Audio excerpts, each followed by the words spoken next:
existem algumas palavras que têm um peso diferenciado nas Escrituras, e redenção é uma delas.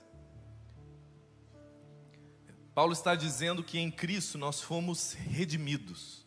O que isso significa? Isso não é um negócio para você falar, que chique, e acabou, e você vai embora angustiado igual. Essa palavra redenção era muito usado naquele ambiente do Império Romano para pessoas escravas. Pessoas que escravas, endividadas, se tornavam escravas. E elas ficavam escravas, e para que elas fossem libertas, elas não eram simplesmente libertas. Elas precisavam ser compradas. A dívida que ela carregava precisava ser paga, então ela era liberta. E isso é incrível. Eu tenho um autor que ele escreve a coleção dele de Romanos é uma pérola para a igreja contemporânea, que chama Martyn Lloyd-Jones.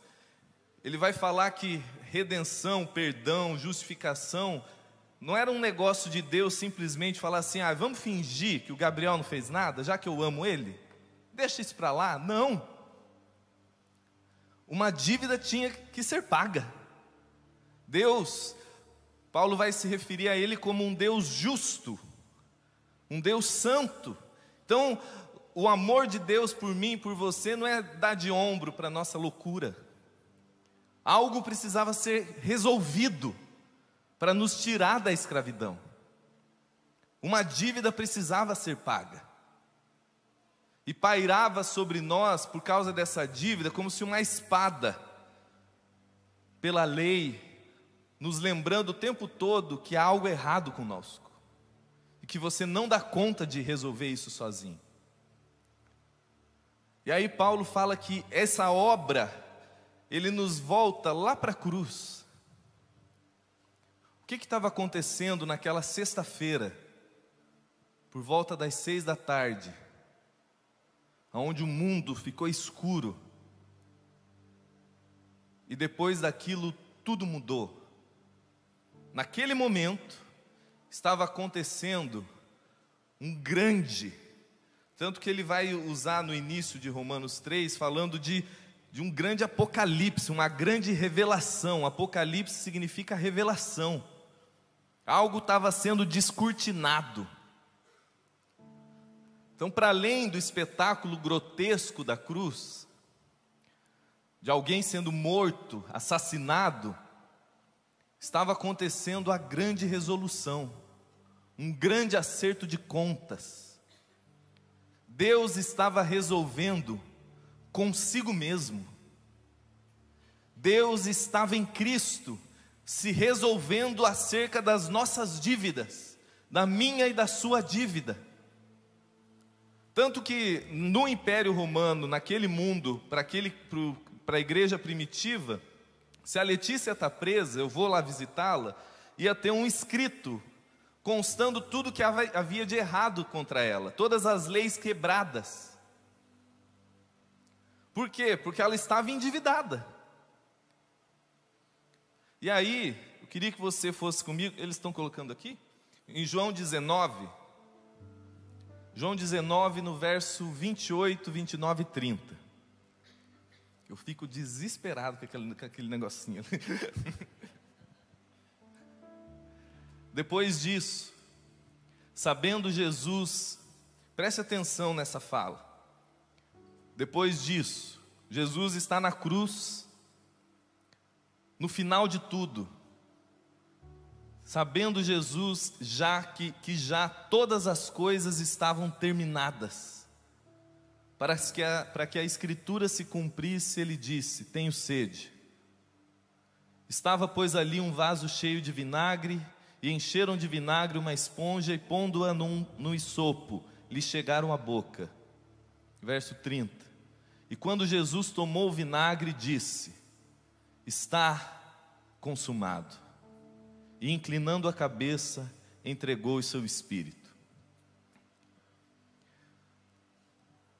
Voltando, lembra que eu falei, se você fosse numa prisão romana, você ia ver um escrito de dívida. as leis contra aquela pessoa que justificavam ela estar presa.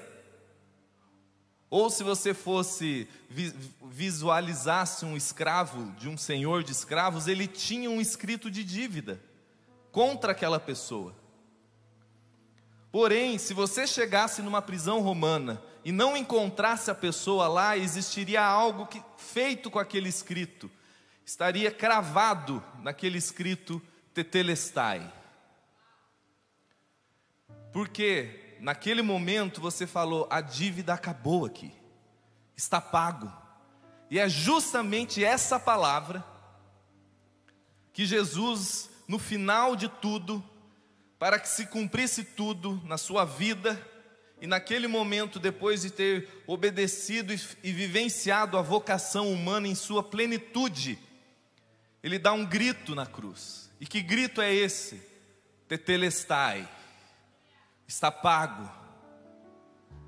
Tudo estava cumprido, tudo aquilo que haveria de ser feito para lidar com a culpa humana, com a condenação humana, com a vergonha humana, o sacrifício absoluto. Hebreus 9:10 fala de um sacrifício único, perfeito e eterno.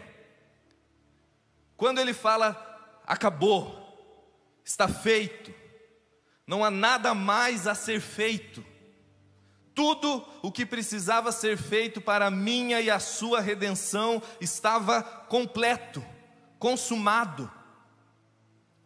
E a palavra que ele usa é justamente essa. Na nossa tradução são duas, mas o original, o grego, é uma só, é tetelestai, acabou, dívida paga, pecado resolvido, culpa resolvida, vergonha resolvida. Como? Deus olhou e falou: você é legal, né? Vamos deixar, eu te amo tanto. Não, Deus estava em Cristo.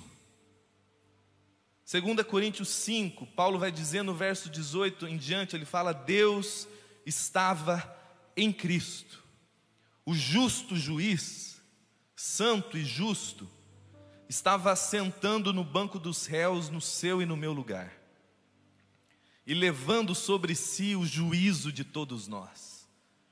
Ele próprio se fez sacrifício, o Cordeiro de Deus.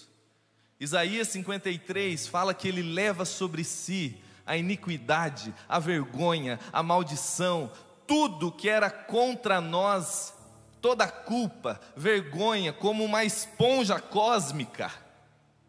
Deus estava na cruz. Como isso? Eu não tenho a menor ideia. Esse é um mistério revelado, que o Espírito Santo simplesmente ecoa dentro de nós, falando o sacrifício que você e eu não conseguimos fazer, o sacrifício que a humanidade não conseguiria resolver, estava finalmente feito. Por quem? Pelo próprio Deus em Cristo. A dívida, Paulo vai dizer em Colossenses 2, que o escrito de dívida que era contra nós foi rasgado e cravado na cruz.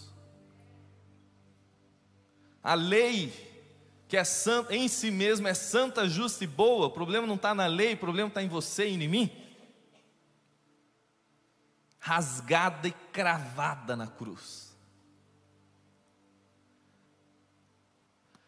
Finalmente a sua e a minha alma pode começar a parar de se punir, a parar de ter que performar o tempo todo, a parar de viver uma vida ansiosa: se eu ganhar dinheiro, se eu casar, se eu fizer isso, se eu fizer aquilo, se eu for religioso. Os sacrifícios acabaram. A culpa não é varrida para debaixo do pano, ela é absorvida por Deus em Cristo. O modo que Deus lida com o seu pecado, com a sua loucura, com a nossa indignidade e vergonha, é absorvendo nele. Acabou, tetelestai. Finalmente, a sua alma, pela boa nova do Evangelho, vai entrando em processo de descanso.